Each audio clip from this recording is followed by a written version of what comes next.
So I mentioned earlier that throw that on the fucking floor. I mentioned earlier that we grew up in Belfast in Northern Ireland, and at the time, one of the downsides to being there, quite apart from all the stuff that was going on, was because of the Troubles, bands wouldn't come and play. They were either too afraid to, or they couldn't get insurance to, or for whatever reason, they just wouldn't come and play. One or two did, but not many. And at the time, there were a lot of bands we all wanted to see, but one band in particular we really wanted to see. And amazingly, they announced a show.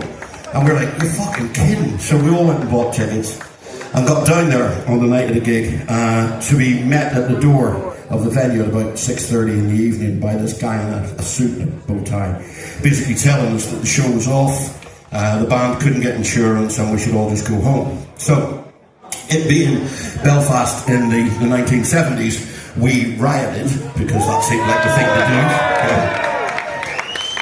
Yeah, nothing like overreacting. We used to riot if your bus was called off, for fuck's sake. Anyway, it was more of a scuffle, to be fair. But then an astonishing thing happened. The band came out and started to talk to us. And they promised that they would come back in a few months and play. And amazingly, they did. They came back in the October of that year. And that night was the first night I ever laid eyes on Joe Strummer. And to say that that had an effect on me is to put it mildly. I mean, for those of you who saw The Clash or the Mescaleros, you know that, not just were the songs great, but Joe's stage presence was fucking electric. He was incredible. But the thing that impressed me the most was they came out, they made a promise to us, they kept that promise, and there was no rock and roll horse shit with it. So, if we took anything from The Clash, I hope we at least took that. So this is a song for Joe, wherever you are. This is a song called Strummer.